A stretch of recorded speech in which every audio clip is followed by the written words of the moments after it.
কথায় আছে যে ভাগ্যের খেলা অত্যন্ত বিকট হয়। দেবতারাও বুঝতে পারেন না যে এই খেলা কি। আমরা তো শুধু সাধারণ মানুষ। ঠিক আছে, সিদ্ধান্তের কথা বলি। সিদ্ধান্ত নেওয়া তো আপনারই হাতে আছে। কেন? দেখুন, ভাগ্য আপনার সিদ্ধান্ত পাল্টাতে পারে না, কিন্তু আপনার সিদ্ধান্ত, এটা আপনার ভাগ্য অবশ্যই পাল্টাতে পারে। তাই ভাগ্যের উপরে নির্ভরশীল থাকবেন না। মনোসংযোগ করুন আজকের সিদ্ধান্তের ওপর। শান্ত মনে বিচার করুন, তারপর সিদ্ধান্ত নিন, কারণ এই সিদ্ধান্ত এটা বড়ই গুরুত্বপূর্ণ। আপনার আজকের সিদ্ধান্ত আপনার ভবিষ্যতের কাঠামো। আপনার আজকের এই সিদ্ধান্ত ভবিষ্যতে সৌভাগ্য হতে পারে, আবার দুর্ভাগ্য হয়ে দাঁড়াতে পারে। সিদ্ধান্ত আপনার। রাধা রাধা। কাল, আজ এবং কাল, আমাদের সমগ্র জীবন এই তিনটির আশেপাশেই ঘুরতে থাকে। আমরা সবসময় বিগত সময়ের বিষয়ে ভাবতে থাকি। অতীতে যদি আমাদের দ্বারা কোনো ভুল হয়, সেই বিষয়ে ভেবে ভেবে আমরা সবসময় অনুতাপ করতে থাকি। এটা উচিত নয়। দেখুন, অতীতের থেকে শিক্ষা লাভ করা অত্যন্ত আবশ্যক, কিন্তু সেই ভুল যাতে আবার না হয় সেই কাজটা কিন্তু আপনাকে বর্তমানেই করতে হবে, তাই না? দ্বিতীয় কথা, আমরা সবসময় ভাবি আগামী দিনের বিষয়ে, ভবিষ্যতের বিষয়ে। আমরা ভাবি যে কাল করে নেব, আজ এই কাজ করতে পারছি না, কোনো ব্যাপার নয়, কাল করে নেব। আজ কাজটা শুরু করতেই পারলাম না, কোনো ব্যাপার নয়, কাল করে নেব। আজকের দিনটাই ভালো ছিল না, কোনো ব্যাপার নয়, সেটা কাল করে নেব। ব্যাপারটা বুঝুন, আপনি নিজের সময় নষ্ট করছেন। দেখুন, এই যে কাল, তা কখনোই আপনার হাতে আসবে না। তাই যে কাজ করতে চান সেটা আজকেই করুন, অন্তত শুরুটা করুন। কারণ এই আগামী সময়, তা সবসময় আপনার থেকে এক কদম আগে থাকবে, একদিন এগিয়ে থাকবে। জানেন কেন? কারণ এই কাল আপনার জন্য অপেক্ষা করবে না, সেই জন্য আপনিও এর জন্য অপেক্ষা করবেন না। যা করার তা আজকেই শুরু করুন। কারণ যে বর্তমানে নিজের ভিত স্থাপন করেন না, ভবিষ্যৎকালে তার সুন্দর শক্তিশালী ভবন কখনো নির্মাণই হয় না। আসুন আর আমার সাথে ভালোবেসে বলুন, রাধা রাধা।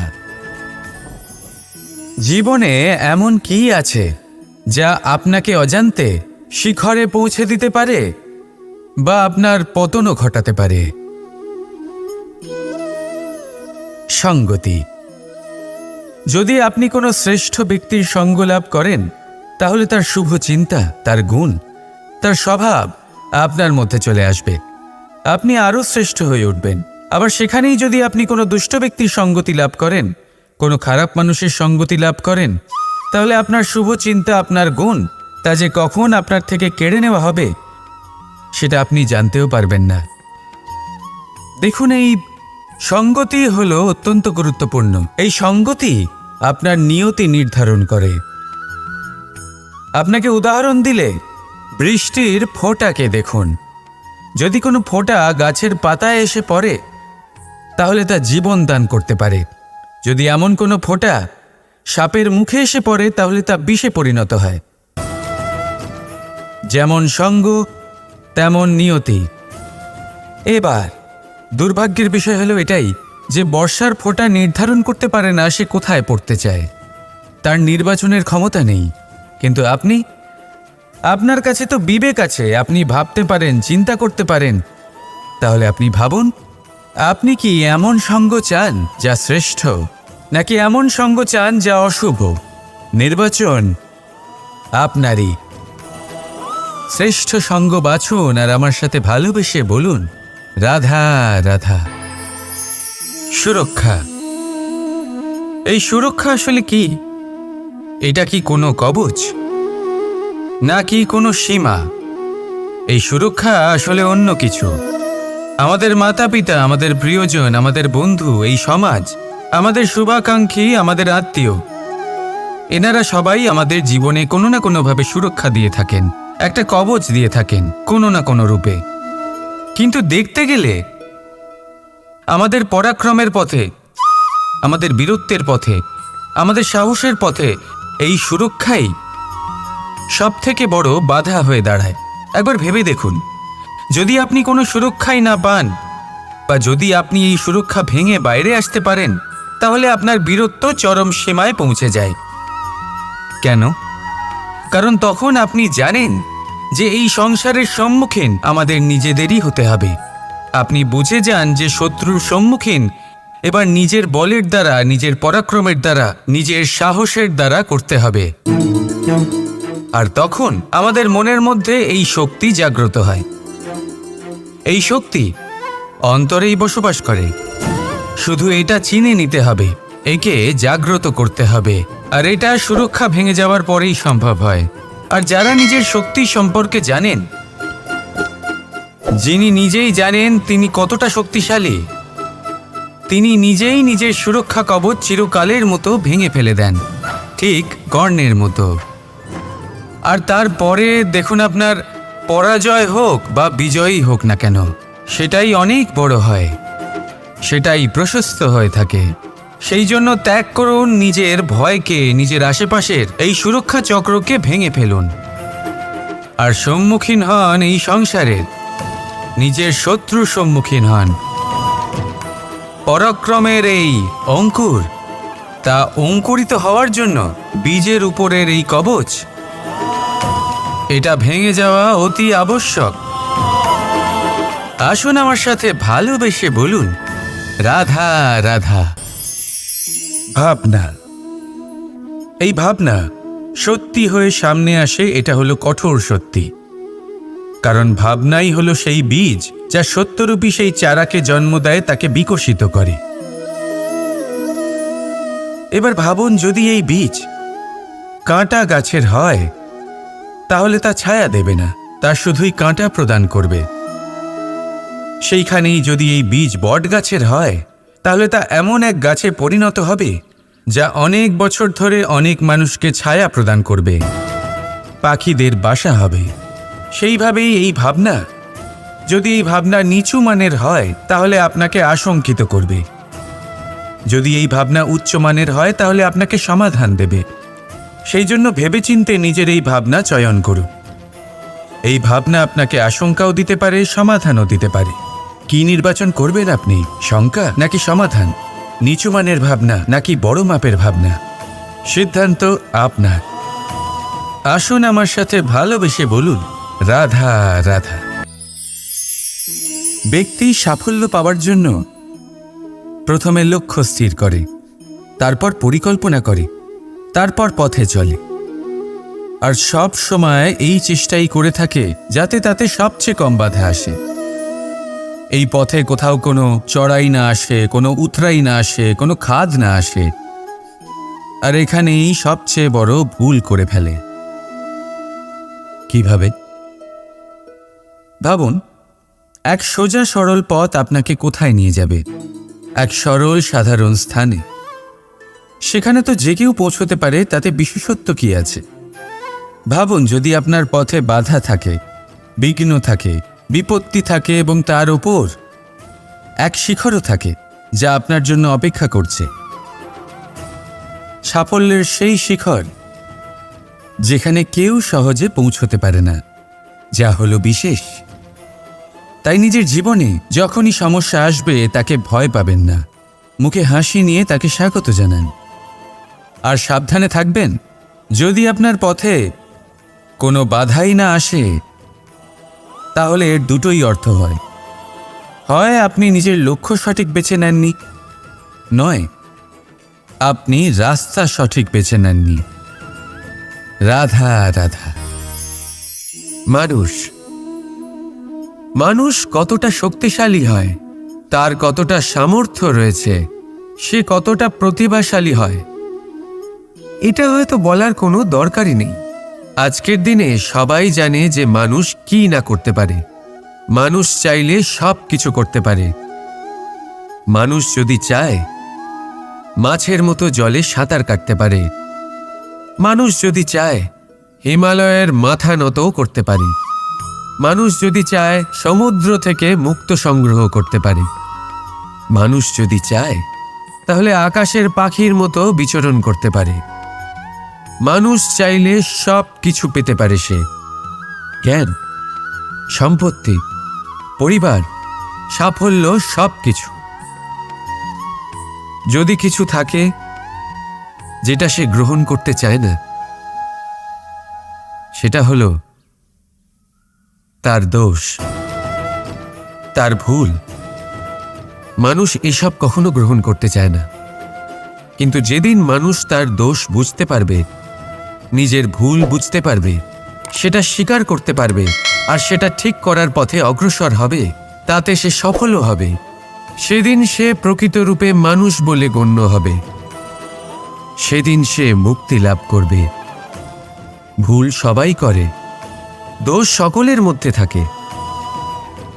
সেটা গ্রহণ করুন, তা সংশোধন করার চেষ্টা করুন, জীবনে এগিয়ে যেতে পারবেন। আর আমার সাথে ভালোবেসে বলুন, রাধা রাধা। সূর্য কারোর জন্য হলেন শক্তিদাতা ঈশ্বর, আবার কোনো প্যাঁচার জন্য হলো চোখ বন্ধ করে দেওয়ার মতো তীব্র আলো। নদী কারোর জন্য হলো তৃষ্ণা মেটানোর স্রোত, আবার কারোর জন্য বন্যারূপী বিনাশকারী আশঙ্কা। সাগর কারোর জন্য হলো নোনা জলের ভাণ্ডার, আবার কারোর জন্য অগন্তি প্রাণী জগতের সম্ভার। প্রশ্ন হলো, প্রত্যেক ব্যক্তির জন্য প্রত্যেক অনুভূতি বা বস্তুর সারমর্ম আলাদা কেন হয়ে থাকে? যা কারোর জন্য হলো বিষ, তা অন্য কারোর জন্য অমৃত কেন? যা কারোর জন্য অমৃত, তা অন্যের জন্য বিষ কেন? উত্তর বড়ই সোজা। আমরা বস্তু বা অনুভূতিগুলিকে সেভাবে দেখি না যেরকম তা হয়ে থাকে। আমরা বস্তু বা অনুভূতিকে সেভাবে দেখি যেরকম আমরা হয়ে থাকি। এবারের উপায় কি হতে পারে? নিজেকে পরিশুদ্ধ করুন, সব কিছুই শুদ্ধ হবে। রাধা রাধা। বৃষ্টির ফোঁটা কত ছোট, কিন্তু সাগর কত বড়। হিমখণ্ড কত ছোট, হিমালয় কত বড়। কত পার্থক্য আছে দেখুন। দশরথ পুত্র রাম আর শ্রীরাম। দেখুন, একটা ফোঁটা একসাথে মিলিত হয়ে তখন এই বিশাল সাগর তৈরি হয়। সকল হিমখণ্ড যখন একসাথে মিলিত হয় তখন এই বিশাল মহান হিমালয় গঠিত হয়। সেইভাবেই একটা ছোট্ট বনবাস দিয়ে শুরু হয়েছিল একটা যাত্রা, রাম থেকে শ্রীরাম হবার পথে, মর্যাদা পুরুষোত্তম হবার জন্য। কিন্তু এর থেকে আপনি কি শিখলেন? বিন্দু আসলে মহান নয়, মহান হলো সাগর। হিমখণ্ড মহান নয়, মহান হলো হিমালয়। অর্থাৎ কোনো মহান কাজ করার জন্য বা মহান হবার জন্য আপনাকে আরম্ভ করতে হবে ছোট থেকে। একটা অত্যন্ত সরল কিন্তু একটা গুরুত্বপূর্ণ কথা আমি আপনাকে বলতে চাই। দেখুন, আরম্ভ করার জন্য প্রথমেই আপনার মহান হবার কোনো প্রয়োজন নেই, কিন্তু হ্যাঁ, মহান হবার জন্য প্রথমে আরম্ভ করা অত্যন্ত প্রয়োজনীয়। আপনি যদি শুরুই না করেন তাহলে কখনো মহান হতেই পারবেন না। প্রকৃত নিষ্ঠা দ্বারা আরম্ভ করুন। আপনার পদক্ষেপ, আপনার কর্ম যতই ক্ষুদ্র হোক না কেন, তা করতে থাকুন, নিরন্তর চেষ্টা করতে থাকুন। তারপর দেখবেন এই যে মহানুভবতা নিজে পথ চলে আপনার কাছে আসবে। তাই আপনি এটাই করুন আর আমার সাথে ভালোবেসে বলুন, রাধা রাধা। বর্ণমালার সব থেকে প্রথম অক্ষর হলো ক। হয়তো সেই জন্যই এই জীবনের, এই সংসারের সব থেকে প্রথম এবং গুরুত্বপূর্ণ জিনিস হলো কর্ম। এবার এই কর্ম আসলে কি? জন্মগ্রহণ থেকে মৃত্যু পর্যন্ত এই জীবনকালে মানুষ যা কিছু করে থাকেন সেটাই হলো ওনার কর্ম। এটা যা কিছু হতে পারে, দয়া করে দান করা ভিক্ষা, আবার ছলনা করার বাসনা নিয়ে বলা কোনো মিথ্যা। এবার একটা মানুষের কর্ম সমগ্র মানব জাতির প্রারব্ধ নির্ধারিত করতে পারে। এতটাই শক্তি থাকে এই কর্মে। যদি কথা বলা হয় ধর্ম স্থাপনের সারথীর, তাহলে তার সব থেকে গুরুত্বপূর্ণ গুণ হলো তার কর্ম। সেই জন্য আমি খুঁজে চলেছি এমন একজন ব্যক্তি যিনি শুধু বীর নন, যিনি কর্মবীরও। কারণ এই রথের দড়ি হোক বা সংসারের আশা, এই দুটোই তিনি সামলাতে পারবেন। এবার এটাই দেখতে হবে এই স্বয়ম্বরে এমন কোন ব্যক্তি আছেন যিনি নিজের এই কর্মকে পূর্ণ নিষ্ঠার সাথে পালন করতে পারেন। আসুন আমার সাথে ভালোবেসে বলুন, রাধা রাধা। আপনি কি কখনো জলকে নিজের মুঠোতে ধরে রাখার চেষ্টা করেছেন?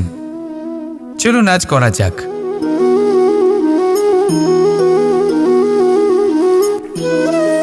যদি আপনি নিজের মুঠো জোরে বন্ধ করেন, জল ধরে রাখতে পারবেন না। যদি আপনি তাকে এমনি বইতে দেন, তাহলে ও নিজের পথ নিজেই করে নেবে, আর আপনার হাতেও থেকে যাবে। আমাদের জীবনও হলো কিছুটা এরকম, জলের মতো। নিজের পথ নিজেই করে নেয় এই জীবন। প্রত্যেক সমস্যার সমাধান নিজেই করে নেয় এই জীবন। তাই জীবনে যখন কোনো পরিস্থিতি আমাদের প্রতিকূল হয়ে থাকে, কিছুই হয়তো আমরা বুঝতে পারছি না, কিছুই যখন বসে থাকে না, তখন আমরা হতাশ হয়ে পড়ি, নিরাশ হয়ে পড়ি। আর এটাই করা উচিত নয়। শান্ত মনে দেখতে হবে যে এই জীবনে আসলে কি ঘটে চলেছে। কষ্ট সবাই ভোগ করেন। কষ্ট পেলে কেউ রেগে যান, রেগে গিয়ে পরাক্রম দেখান। এটাই তো করা উচিত নয়। শান্ত মনে সেটাই করতে হবে যা জীবন আমাদের শেখাতে চাইছে। জীবন আমাদের সব শিখিয়ে দেবে, শুধু মনে রাখবেন কখন প্রয়াস করতে হবে আর কখন আমাদের প্রতীক্ষা করতে হবে, সেটা আগে আপনাকে বুঝতে হবে। তাহলে আসুন আমার সাথে ভালোবেসে বলুন, রাধা রাধা।